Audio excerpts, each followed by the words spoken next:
I am Jimbo Paris, and you are listening to The Jimbo Paris Show.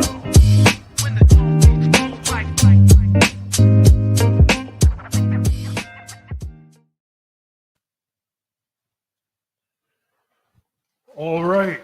Hello, everyone. This is Jimbo Paris here. Welcome to the show. Okay. Today we have Tony Lynch. Great man. Let's see what he has to say. How's it going, Tony? I'm doing well, brother. How you doing? Great. So, can you please provide me a bit of a brief summary of yourself? Who are you? What are you about? And what is your message? Yeah. I'm Tony Lynch, and I'm 47, and I'm in Loveland, Colorado, and I run a nonprofit, Members of Us, for men who have lost loved ones. And it came after my own struggles with loss, and that included my grandparents, all of them, my younger brother, both of my parents, and my son. And as a man in society, we we don't have anywhere that we can actually go and talk about these things because for majority of our lives, we've always been taught to suppress, not express, right? We've been taught to man up, to keep your head up and keep moving forward. What ends up happening is that we express those things in different ways. It manifests itself. And being a man who have gone through that, I thought, there was a gap in it, and I wanted to fill that gap to provide a space for men like myself to have a place to where we can talk and actually explore what being a man really is, those emotions, and be able to have those conversations about it, and provide support for one another, build each other up, man. So my mission ever since then has been to connect with other men, to bring better resources to communities that oftentimes don't even know those resources are out there, and provide a space for us men to actually be men, to talk about these things, to actually grieve what we're going through, and be supported and be heard and be validated, and have a brotherhood of other men like ourselves that are going, you know what, it's okay not to be okay.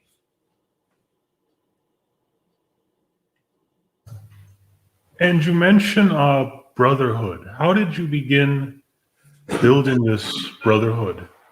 Well, that came from going through what most people call the 5 stages of grief. And but what it did is that it didn't look like what other people told me it looked like, right? It wasn't anything that I read in a book. And my grief never looked like that. It looked like bad decisions. It looked like anger. It looked like isolation. It looked like addiction. It looked like homelessness and suicide. And trust me, I went through every last one of those. And that's where I started making the connection. I was like, wow, there's a huge misunderstanding about how men grieve. So my journey took me there. And I decided one day, I was like, I want to connect with other men just like myself. But I want to do it in a way to where I can give. And so therefore I came up with the idea of starting a nonprofit. And it just came from out of being in a garage with my friends and bouncing around these ideas. But for me, it was something more. It was like a burden that was put on me that I knew that I had to do. And so I did. I started doing research, and then something said, no, just do it. And I didn't know what I was doing. And here we are almost 3 years later, and my nonprofit benefits those men, um, just just in so many different ways of helping others understand, being mindful of what men go through, right? Helping families like our loved ones and everything. When we go through loss, we don't talk to them. They often are there in the beginning, but then they kind of dwindle away, right? Because of the things that we've been taught. Most men in your family will tell you, man up. Hey, men don't cry. All of these things that are damaging to the male psyche. It was like, no, we have to do something different. So I formed Memories of Us behind that. Now, the definition behind that, or the premise behind Memories of Us, is very simple. Men don't carry around pictures of our loved ones to show off to other people. We keep those things up here where we can protect them. So memories of us is for every man who has a memory of a loved one that you cherish. This is the place that we can cherish those memories with you and support you as you go through as you go through this. We want to meet you where you are, not where you at. Like we're not asking you to come meet us where we are, right? We want to come with you in the mud and walk with you and support you and sit with you if that's what you need to be. So that's how memories of us came out to be. And then, like maybe about a year and a half later, I wanted another way to open up the doors to normalize those conversations between men. So I started a podcast, and the Memories of Us podcast. And so we started doing that. And over the last 8-9 months, the doors have opened because we've had so many people come in and say, hey, I'm a woman. I know, it's kind of different, but what can I do if I'm going through this? And I often tell them, look, I don't know what to do from your half, but what I can do is that I can put you in touch with someone that understands it more than I do. It's all about staying in your lane. So I started inviting these women on, and now we have a mixture of men and women from across the world that are sharing their stories about loss and grief, but have come to a point to where they are doing something beautiful with it. They're helping other people. And that's what we're all about. We're all about the communities. We're all about providing these resources to these communities, man, that actually really desperately needs it, but also connecting with other men and forming, like I said, that brotherhood, that camaraderie. You have accountability partners when when you start to grow, join the group. We have, we have other men that will step up and go, you know what? I'll be that guy. If you need to call me, no matter what time it is, I am your brother and I'm your accountability partner. I'm here to make sure that you know that it's okay where you're at, but it's not okay to give up. And I want to be with you. I want to support you and walk with you. And that's what we're all about.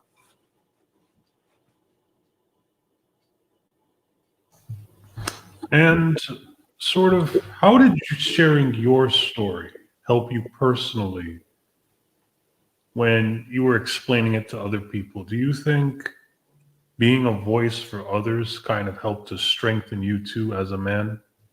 Well, yeah, most definitely.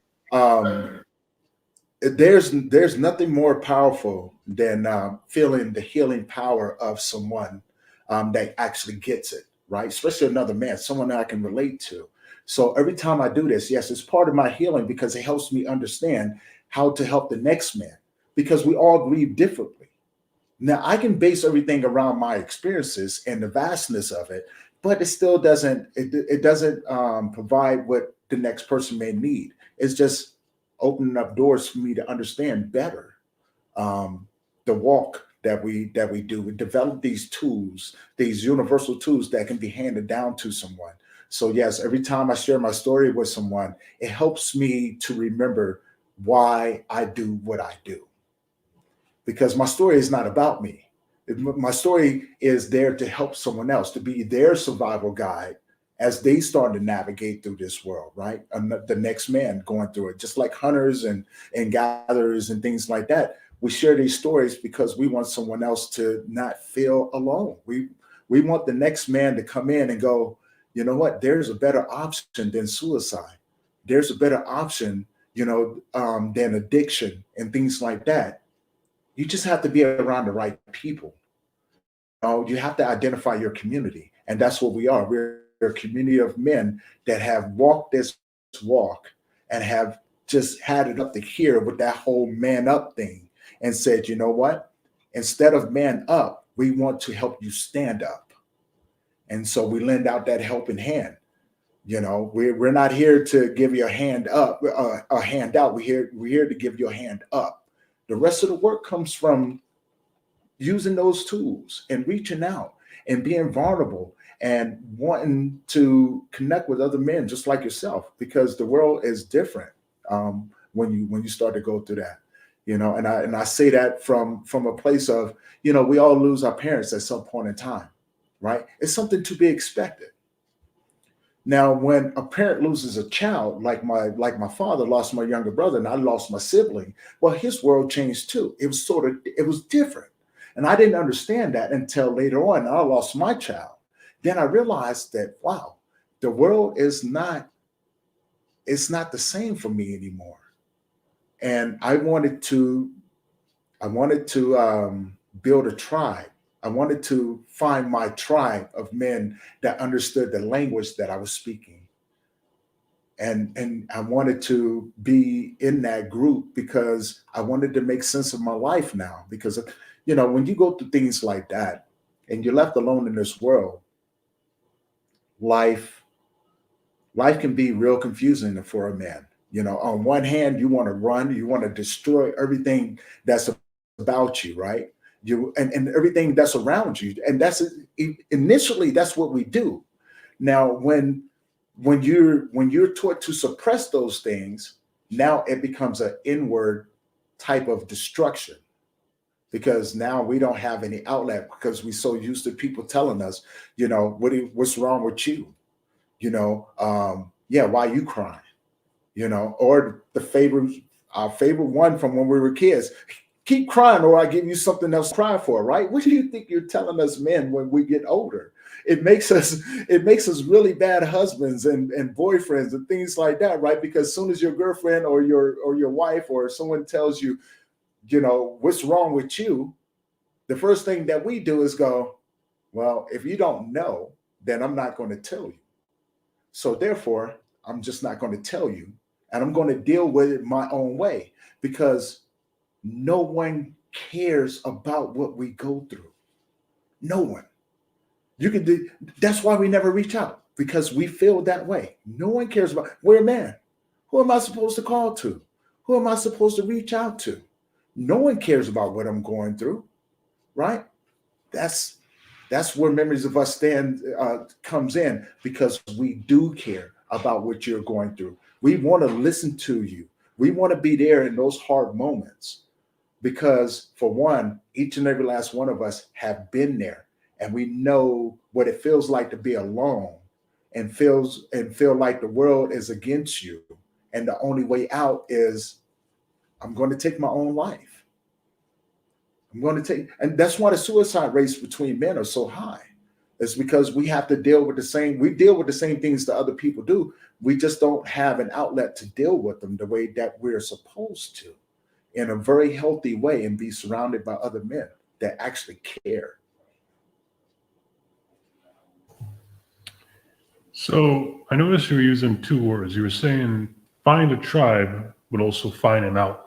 Do you think it could be interchangeable at times? Well, yeah, most definitely. But you have to identify your tribe first, right?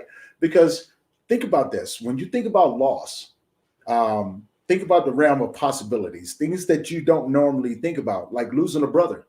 I've met guys who have lost twin brothers. I've met guys who have lost 6 or 7 brothers at one time, right? I mean, we live in an age of coronavirus, right? Coronavirus have done a lot of damage. But what it unveiled was the mental health, the depression and things that we go through.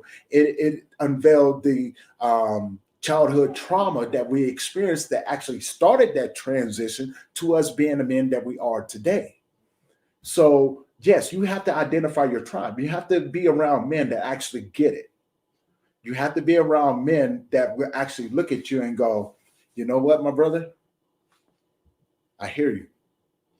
And that's where the story change comes in. That's where that relationship between the brothers come in, right? You know what I'm saying? Because now they starting to understand that all my life I've been told to do this, so I felt alone. Now I'm in a place where I'm surrounded by other men just like me. So it becomes it becomes not known as a foreign language.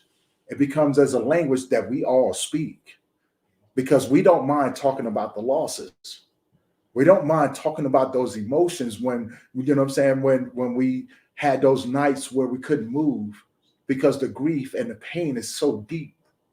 You know what I'm saying? And the only thing that you can do is crawl up in a ball in a corner and cry in silence because you don't want no one else to hear you. Right? We know what that feels like to go through each day wondering if what you're going through is a dream. Did this really just happen? You know, your reality has changed.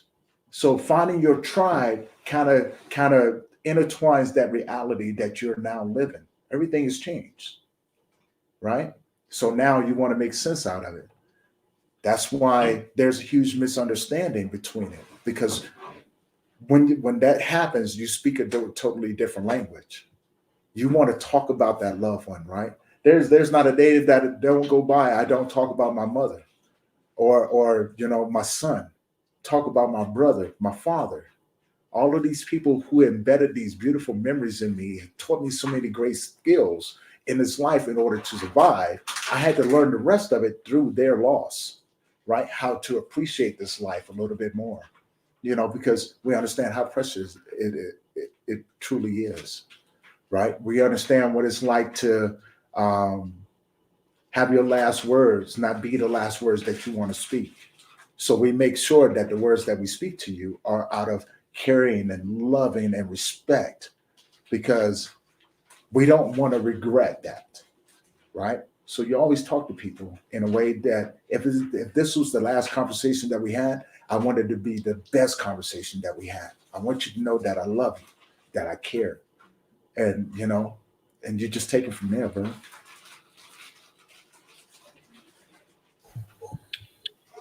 And how do you think you could convince men to sort of take control of their lives and sort of find a tribe that works for them?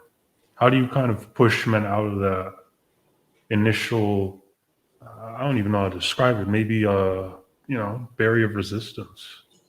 Well, yeah, that's the hard part, and most of it is just showing relation, right? If you see another man, like you see me over here talking about the things that I've gone through, and maybe I say something that you can relate to. It's men are curious by nature. And so you go, man, I want to know more about this guy and what's going on. We don't want to tell everybody that that's what we're seeking, but deep down inside, it's like, whoa, this guy actually gets it. He's speaking my language. So it's not a matter of convincing them. It's a matter of opening up the space for them to make the choice to come and see what it's about, right? And see what that brotherhood and that camaraderie and that support feels like. So you never want to force somebody to do something that they're not comfortable with doing. Most men aren't comfortable in groups because we're afraid to talk. But you put men in the same in the group that have something in relation with them, where the conversation kind of leads itself. So it's just creating opportunities for us, and showing myself as the man on the other end, like, brother, I'm right here with you. I know what it's like to be okay, right? You know what I'm saying? That word okay means so much more.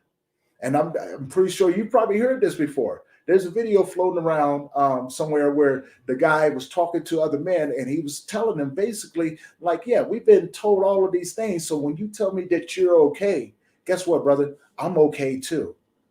That's my way of saying I can relate to everything that you're saying. That okayness right there, I understand what you mean. It's what people hear and then the perception of it, right? So you're talking to another man. I'm okay too, man. No matter what you're going through, I'm okay too. I'm right there with you.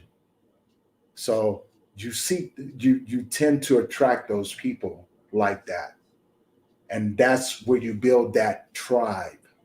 That's where you start to understand that community, right? Then you start to understand that you're not by yourself, that other things are possible. The outcome that you thinking that you need to have is not the one that you need to have. That suicide thought, guess what? That's totally normal too. I've been there, was real smart about mine too. Yeah. And people kind of trip about that because they're like, oh, wow, Tony, we didn't know. I know you didn't because I'm real good at hiding, putting on that mask. But I planned out my own suicide for over 2 months. right? So I get it. I get it. So when I say that to other men, they're like, "Ooh, that's where we connect at, right?" You know what I'm saying? I know what it's like, man. Yeah, I don't want you to walk by yourself. If you need me, I'm here. And that's the only thing that we can do. You know what I'm saying? We put it out there and we let the world take care of the rest. You put in the work, but you let the world take care of the rest. Whatever it needs to, wherever that takes you is where you're going to go, as long as you stay the course about what you're doing. You understand it, right? That it's going to take time. So having patience with each other, man. And very interesting take. Um, how do you think forming a tribe can help a man sort of grow himself as an individual? Like for you personally, I think you were, a trash truck driver at one time. I And was. how did having a tribe kind of help you move through that? And I actually think, being a trash truck driver is a pretty good job. Like I think there are trash truck drivers in New York that make about six figures. So Yeah. a lot of I time. mean, it was being a trash truck driver, was a way of just bringing in income, right? It's not really a career. It really isn't. But the people that I met during trash truck driving, man, was just amazing. I'm an introvert, so being around people was kind of new to me. When I lost my son and everything, those same people that was at the trash truck company was the same ones that were supporting me. They knew my son. They knew the type of father I was, and so they supported me every which way. Now, when I started finding my community or building that community around my grief, I had to identify my needs. Yes, I'm getting everything I need from them, but they don't understand what I'm saying. So that's what it was about. I wanted people to speak the same language as me. Even though we speak in English or whatever language that you speak and things like that, there's another section to it, right? When you speak in grief, grief is a whole other language. And only people who have experienced that grief will understand what you're actually saying. And I didn't understand that, but I knew that that was the direction that I wanted to go in. And it eventually started making sense to me. I was like, whoa, okay. So yeah, I started to connect with other men just like myself. One of my really good friends lost his son, right? So and then I started attracting more men who have lost their kids. Then I started attracting more men who have lost their parents or their siblings. And I was like, whoa, there's something to this. We sitting right here in front of each other. This don't feel right. Let's come together and build this community. I had to find my tribe. I actually had to build my tribe, right?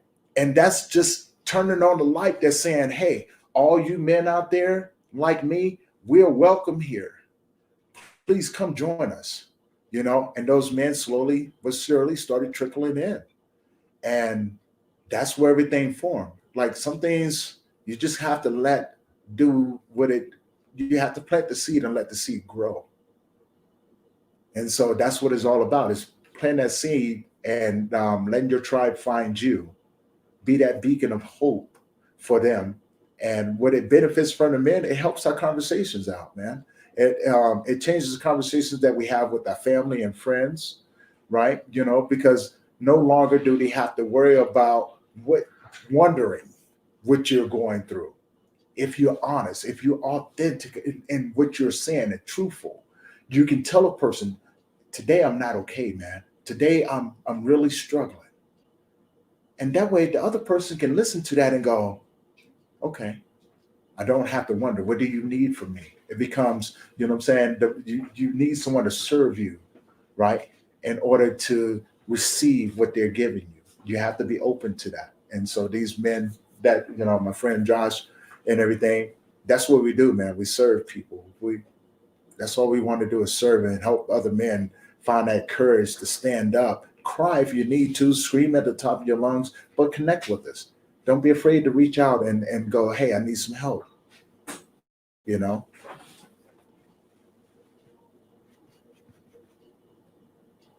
And, when you were building your brotherhood, what do you think were some of your best sort of success stories?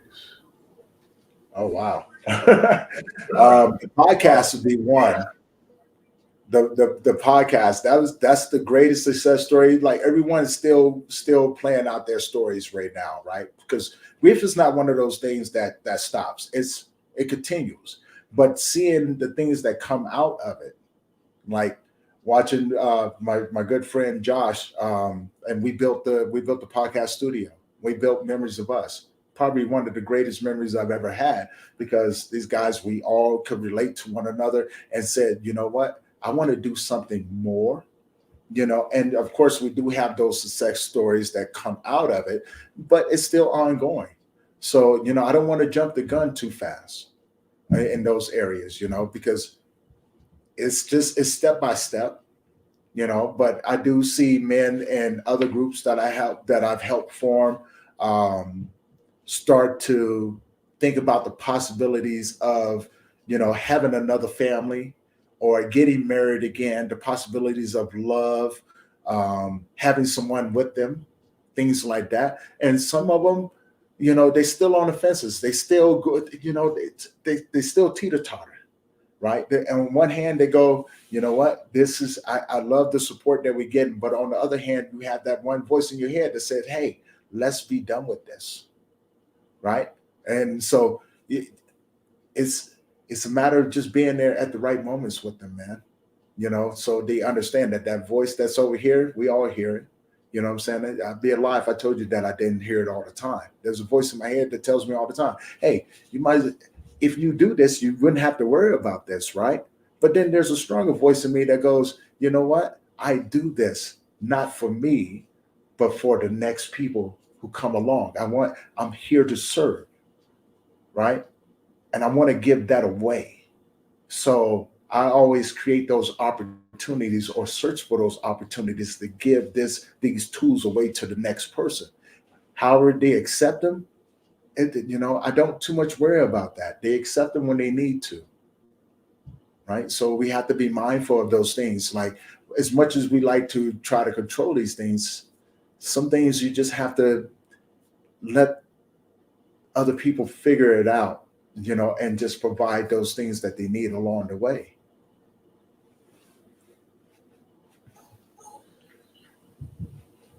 And how do you kind of develop that sort of balance? Because it's a sort of a dance, if you will. You have to let Yeah. them be proactive, and then sometimes you have to go in and say, are you okay? You need to sort of understand them from a perspective too.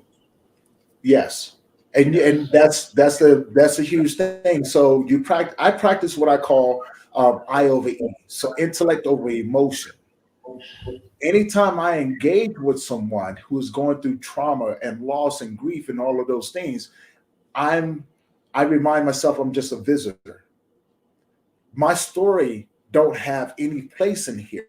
So by me understanding that, the emotional aspect is out of the way. You're not calling me for my emotions. You're calling me for what I understand, my intellect.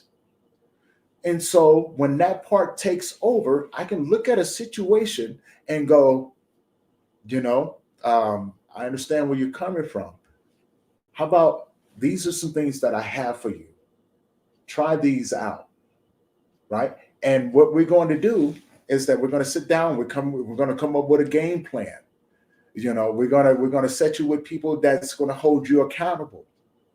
And so what that does, it helps change that mindset over to where I have someone else that I can depend on. I don't have to be the strong one. There's people already laid this out for me. All I have to do is follow the blueprint, right? And so you let them make those decisions for themselves, and you walk with them as they do it. Even if it looks like a wrong decision or anything like that, you still stay with them through the whole time, because these stages, they change and they look different. So your personality and your character is going to manifest itself in that more strong stage that you're in right now. We're here to just to support you at that point. if you come to us and say, you know what, I am really struggling with my addiction, guess what? We got some recovery groups that you can go to. We got people in that aspect. I'm struggling with anxiety and depression. Guess what? We have a support group for that too. Other men just like you going through the same thing. You're struggling with suicidal thoughts. Guess what, brother? We got you on that aspect as well. You know what I'm saying? Every last one of us have walked that path, man, and have been there. And so we're not turning no man down. We're not turning them down. We offered the space for them to come and be amongst other men just like themselves who have struggled and can't and won't look at you like you're weird or anything like that, or like you're going crazy, right? Because the voices in your head are pounding away. We're like, been there, yeah, come on. So yeah, that's it. Doesn't matter their approach, man, as long as we approach it right. Somebody has to stand up on the front lines and go, you know what, I see exactly what you're doing, and I'm here. No matter what that looks like, I'm here for you. So, being mindful of those things, and learning how to hold space with other people, and primarily, man, understanding that none of what you do in these situations are about you. Like nothing and I say it again, nothing that I do is about me. It's about connecting other people. It's about serving and giving back something that I never thought that I can give through my worst tragedies. And going, you're more important than me, but what I have can help you. And being selfless in that act.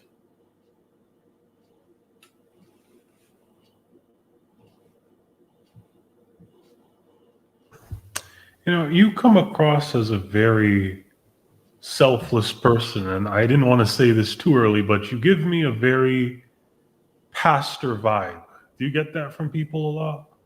that is funny because my friend actually said that. I never really looked at it in that aspect, because pastors are what you call community leaders and things like that. And I don't consider myself a leader. I consider myself a servant to the people, right? Like I want men to start finding avenues of healing for themselves and for their family. But the pastor, yeah, I've been told that before. Don't, and I still to this day, I never understood why. I just never understood why. And another thing is you also have a huge passion for fishing.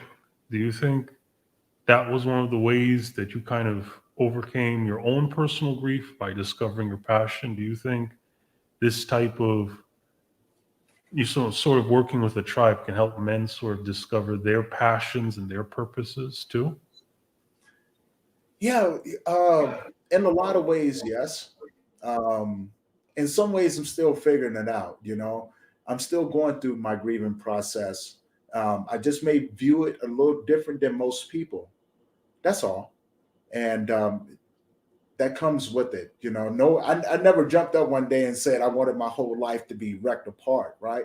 When my son, well, when I had my son, I was a single father with him. So talk about driving trash truck and everything. I was doing that to make sure that we had a somewhat good life, right? You know what I'm saying? Because it was just me and him. And so he was my tribe because he taught me how to be a better man and a better father, because I never knew how to do any of those things. I never had any mentors to say, hey, this is what men is supposed to do. Or I did, and the words that I got was the opposite direction. This is how men are supposed to act, right? And so finding my tribe and connecting with them um, was just one of those things that happened.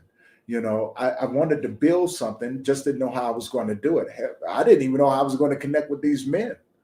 I just knew that, hey, if I worked at it hard enough and put it out there, maybe someone would see this and get curious enough to want to come. And I was correct. I followed my instinct. Like I kept going where other people stopped. like I talked to other people who have done men's grief support, and I asked them, I said, and they were all doing something else. I was, no, what happened? Man, it's hard to get men to talk. It's hard to do this. I was like, man, how long did you give it? Well, I gave it 6 months. I knew a guy that gave it 8 months, right? The longest that I ever seen someone give it was a year. And I was like, what is on the other side of that? And I went, you know what? I'm not going to stop where they stop, because I believe in this so much. And I want to see what's on the other side of this. And lo and behold, the more and more I kept going, the more people started to react to it. Most of it was women. They were going, I got men in my family. I was like, oh, so I'm going after the wrong people. I need to appeal to the women to encourage the men. That's the direction I'm going to go in. So I started doing these things. I started putting these posts out. And then one day I just took the leap and said, this is what I'm going to do. And that became my passion. And it became a mission to not see another man struggle the way I did when I was going through it, right? You know what I'm saying? Because I did. I went through it all, man. Homelessness, bad decisions, right? And that's where everything, those stages of grief starting to make sense to me. I was like, man, there's a huge understanding. We can build something to make this misunderstanding go away, and have a better awareness, and actually help other people, men and women alike, but mostly men, understand, but give that awareness to women that, hey, what you're looking at right now is him grieving. That's what you're seeing. And more women are going, wow, across the board, going, wow, there's too much of a similarity. I said, yeah, I know. It's because that's exactly what they're going through. So they know how to step back and know how to reapproach the situation, and actually go to their men in their life, and actually be able to talk to them, and, you know, be that guiding light that we sometimes need. Just because we're men and we're supposed to have this macho mentality and things like that, there's so much more to manhood than just that, right? You know what I'm saying? It's okay to grieve. It's okay to not be okay. It's okay to cry your eyes out in the middle of the night. You know, what is not okay is for you to stay there. And so, yeah, that's the everything that we build everything behind, man. Is we don't ever want to turn someone away. We understand the layout of it, you know, like, you know, when you lose a spouse, or something like that, just one of the few services that we provide. When you lose a spouse, you got one income that's gone away. So everything about you're going to have to take on extra responsibilities. Your job expects you to come into work 2 weeks after, right? They expect you to come back to work and be okay. And you're not okay, but you somehow go back in because your body goes into muscle memory. You tend to just follow that routine, not knowing, you know what I'm saying? But that's what you do, because that's what is expected of you. It's those times where you're not at your job that everything comes falling down on you. Boom. But you get up the next day and you go do it. You're suffering. So we provide that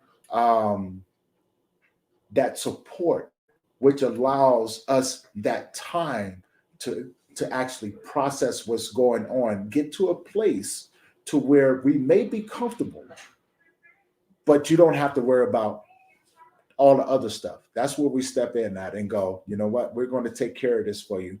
Don't worry about your job. If your job wants you, it'll be there when you get done. But this is more important, because you can go to your job and actually flip out on someone for saying something that they didn't know was a trigger to you, because you don't understand your triggers just as of yet. Everything's irritating. So being able to close that gap in there and going, don't worry about this, that's where we're going towards. You know, we want people that have lost their men who have lost their children to be able to have time to process that as well, right? Because there's nothing worse than losing a child or losing a parent, right? Parents are our lifelines. They're our superheroes. That's who we was brought up with. But when you lose them, you realize that kryptonite affects us all, right? This is life. But in some sense, you try to accept it. We're that place that we find that acceptance at, man. We want the men to come out of there and just go, wow, that was a beautiful thing. And speaking of that, you mentioned triggers. And how do you think that can relate back to the 5 stages of grief and how I think someone listening here could better manage their own grief? Yeah. Well, your And if triggers, you're ready, yeah, your triggers could come out in any way, right? If you have not identified those triggers, you will identify them along the way, right? So some of the triggers that I realized that I have was there's a certain song that comes on that me and my son used to sing. Didn't think it was going to affect me. It did. And I realized that was one of my triggers, right? I couldn't hear that song because it had a different meaning to me, but I'm getting better at it. Certain movies, certain smells, right? My son was 8 years old, so of course he had all kinds of smells, right? Especially being a young boy. But certain things that we used to do, like barbecues and what I'm saying, Chuck E. Cheese, and certain restaurants that I struggle to go to. These things you will identify as you go along, and sometimes it sucks when it comes out of nowhere. It could be someone saying, it could be someone walking past you to have someone in their life that looks like someone that you've lost, and you get caught up in a moment, right? You don't know that these things are going to happen. What we help people do is that when these things do happen, is to provide you with these tools so you can back yourself out of it slowly, right? And without it spilling over into, into your actual reality that you're looking to, because no one's going to understand. So we give these people these tools and go, you know what? When you get into this moment, when you feel that heart rate going up, try tapping or try breath work, right?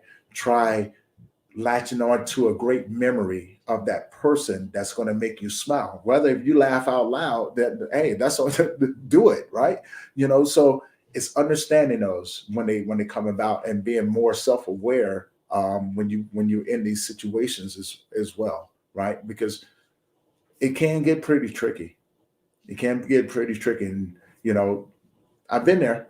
I've been caught in my own triggers before. When I started this, and it was like the first time I went on a call, it was a guy who lost both of his sons to suicide. And now I don't know nothing about losing my son to suicide, but I know about losing my child. He just got hit back to back. And so I went in, come to find out, I knew the guy and both of his sons from when I drove trash truck. I trained them. So full circle. So now I'm in a position to where my emotions have taken over. And now my trigger, I understand it now. It wasn't until some time later that I understood, what that was about. It's like, okay, it's the relation part. And then there's the understanding. So what do I do now is that I empty myself out. So I am more capable of helping someone in that same situation, to where I understand that it can possibly be a trigger, but it can also be a blessing to me as well. And so that's where I get to extract information from people to better help from their experiences. And I can take that and, I can put it in a way to where it has a more positive outlet.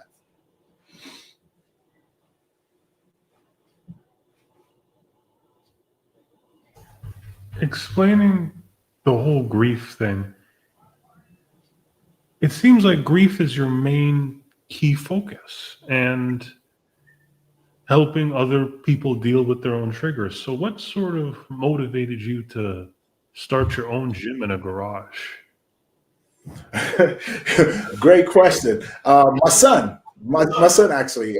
So I'm a personal trainer, and I don't like going to gyms, right? I hate going to gyms. I'm such an introvert. So that was great that you did that. So throughout my years of moving furniture, before I got into trash, people gave me weight equipment. And I was like, man, and I just started into the bodybuilding. And I went, why not? Right? I don't have to go anywhere. I can turn my garage into my gym. I always have a place to work out, and I don't have to worry about, the other person or this or another. I can just have fun and do it at my own pace. And I just have fun with that. And my son, when I started personal training, my son wanted to get into personal training. So that was our playground. Like when he wasn't outside playing and everything, and I was in the gym working out, he always wanted to be in gym, be in there with daddy. And by him being his age, I couldn't take him to like normal gyms. Well, I couldn't take him to a gym because he was underage. So I was like, well, shoot, here we are. I can still be with my Bubba. We can still work out. I can still train him, teach him how to be a good personal trainer.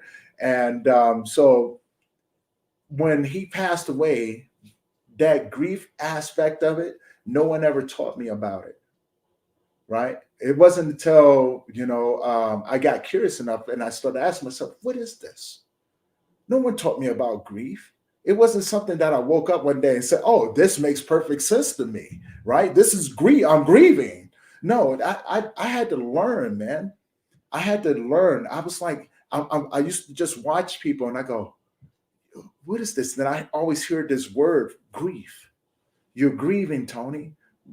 What is this thing? What is this grief and grieving thing that you're talking about that I'm going through? So I started educating myself.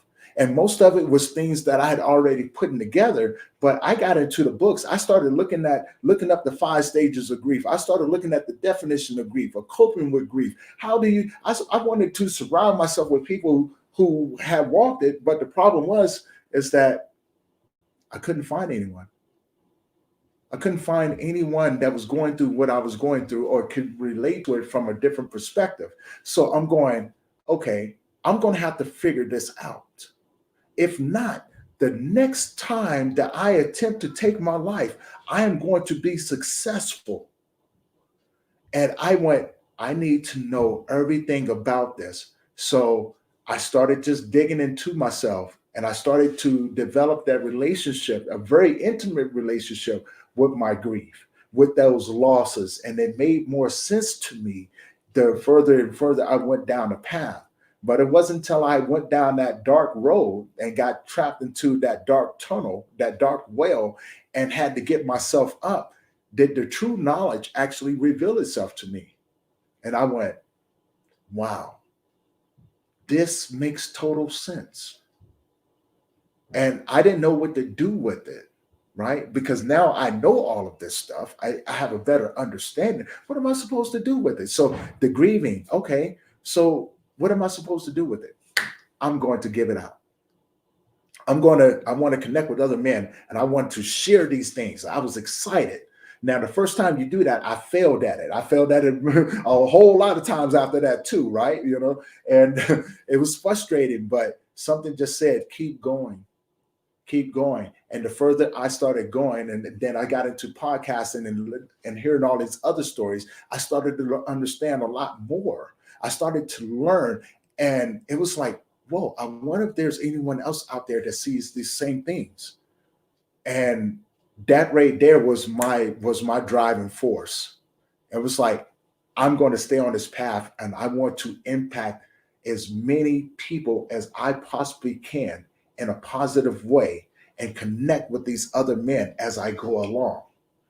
And that became my focus, my motivation to keep doing what I'm doing. And that did lead me down the road of understanding the grieving stages and the misunderstanding between men and women and what we see, right? Because we look at life differently. Men are more masculine, female are more feminine. But the problem is that when you have a feminine individual trying to tell a masculine individual how to be masculine, then there's a confusion because they're teaching you from their perspective, not from the perspective that you need to understand it from. So you surround yourself with other men that can take your education to the next level, no matter what you're going through.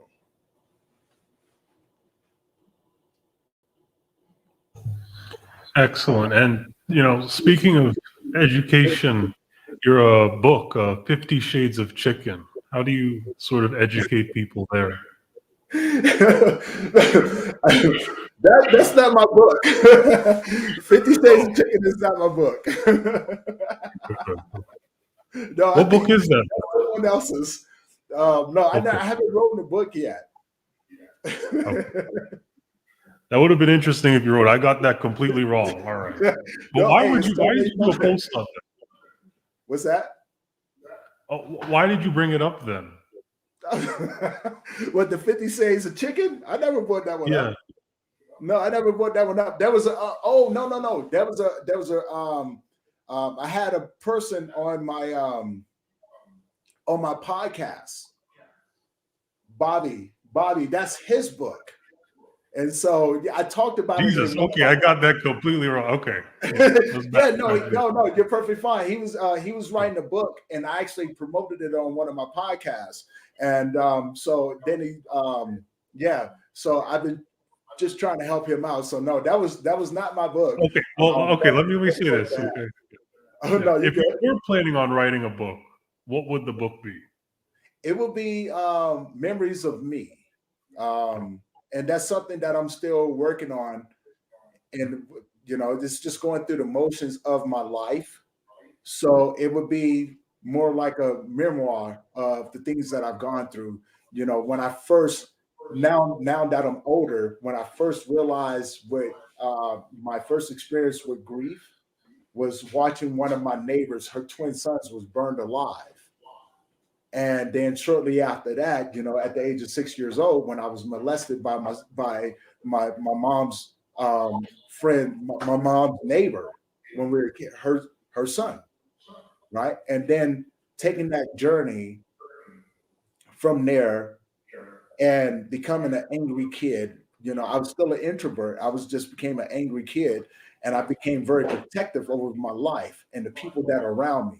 But I ventured off on my own, and it would talk about the journey of when I went to Washington, D.C. at the age of 15 and started boxing, and left there at the age of 17 when I had my first daughter, and got involved in the gangs for over 20 years, right?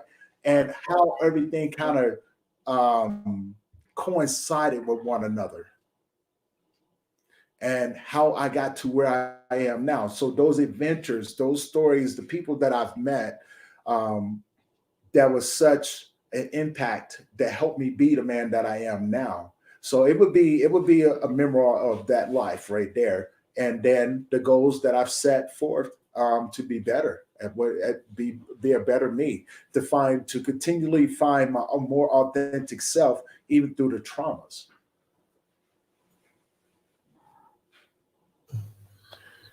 And when it comes to goal setting,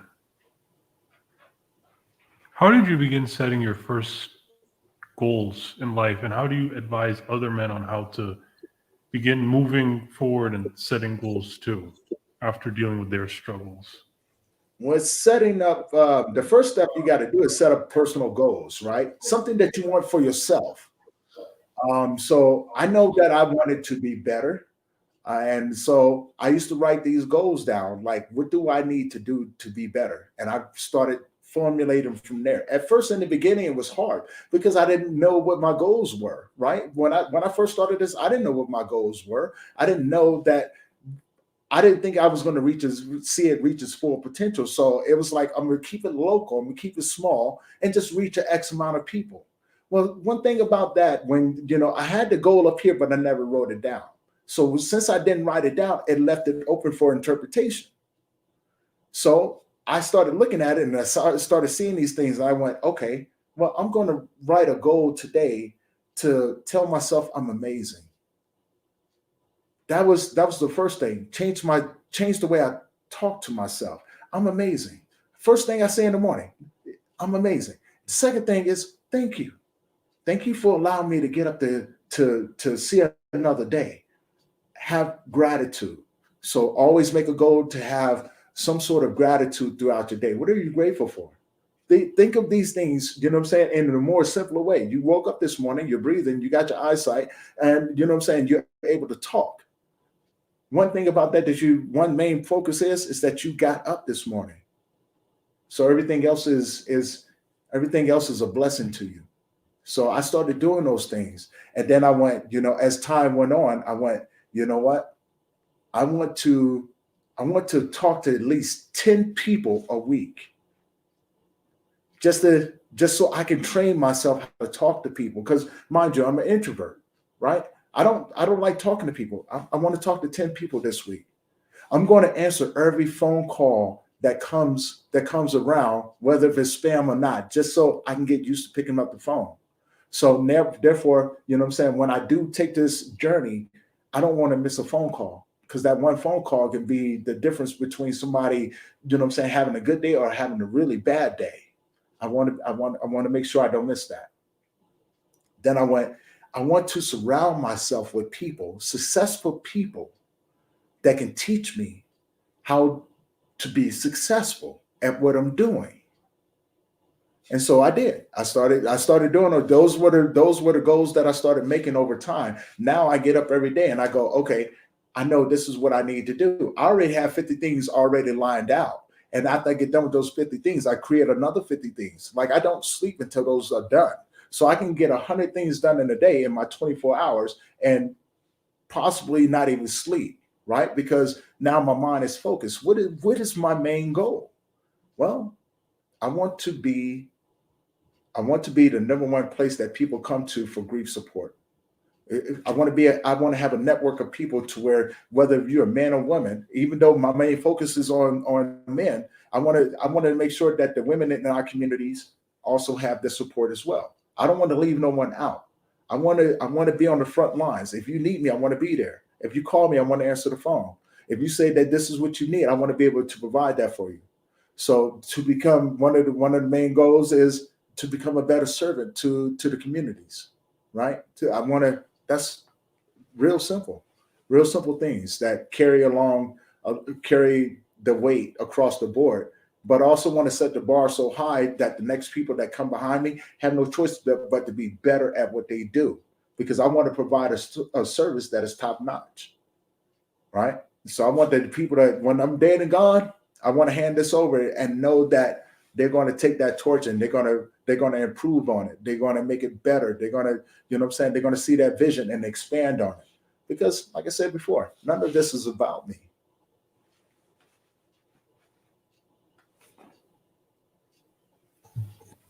And I definitely understand that none of this is about you, but you personally, everyone does something because they're passionate about it. And Mhm. how did you, how do you advise other people on discovering their passion? Because you must do this as well because you love doing it. Right, right. I don't think you see it as just, a sacrifice, but you actually enjoy this yourself. Yes. No, that's my passion. Whenever I tell people to identify the things that make them happy, it's something that's been passed down through years, right? Find the one thing that you do with the least amount of effort. That's your gift. That's your gift. Identify your gift, and then you spend the hours and hours and hours of beating on that craft to perfect it to your ability. So this that I do right here, I do it because I enjoy doing it. That's where my passion is serving others, right? To realize that I can wake up every day and none of this has anything to do with me gives me the strength to keep pushing forward, right? Because I'm living in servitude to others, regardless of what happens to me. That's my goal in life, right? I don't do it for money. I don't do it for fame. I don't do it for any of that. I do it because it's the right thing to do. And it's really just that simple, right? As there's no selfish intent to it. My personal goals are, man, I want to leave this place empty. I don't want anything that's inside of me to be there when I leave this place.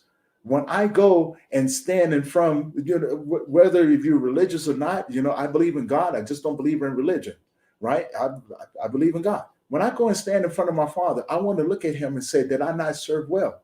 Did I not give everything that you've given me out to the way that I was supposed to?" I want to look at my family when I meet them again and go, "Did I not serve? Are you not proud of me?" So no, it's not. This is what brings me joy. Honestly, it just brings me joy. And I can do this. I can do this 24 hours a day, 7 days a week, 365 days out of the year, and not get a dime from it and be happy. I am happy, right? I'm happy to be able to share this story with you and have no I don't need expectations from people because I know what it's like to be disappointed. I know what it's like to be beat down and then people expect things from you as you start to get back up. I know what that's like. I do this.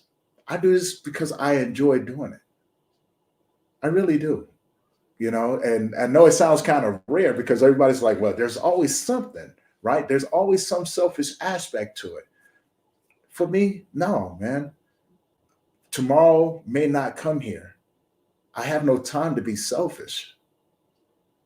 I have no time to be selfish whatsoever, especially because my selfishness can cost someone else. And I don't want that. No, I don't want that sort of responsibility. I want to be able to go out there and go, this is who I am. Take from me what you need and be okay with that. And everybody always goes, what do you need? Well, the thing that I need the most is that for people to keep standing up and keep taking from me what they need without any expectation.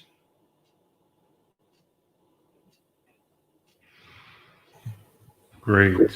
That was an excellent answer. And sadly, this interview's coming to a close. Do you have any sort of final words you would like to say to the audience? Any input? If I could for a minute, we're actually doing a global grief conference here at the end of April 29th to May 2nd, and it's going to be a live stream for anyone out there who is looking for support, or you just want to come and be a part of something amazing. Check us out. If you're a man out there and looking for support, connect with me. I have my website people can get in contact with me on, which is www.memories2.org. Go up there and check out some of the things that we have going on, and be a part of the forums that we have going on.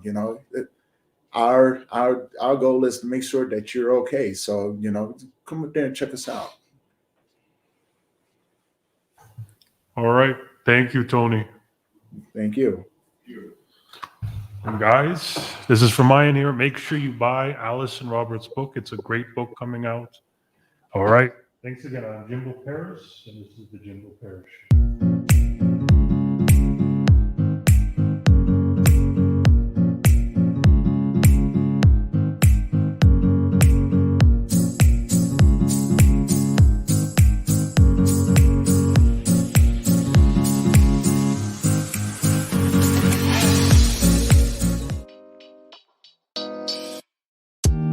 Thank you for listening to the Jimbo Parrish Show.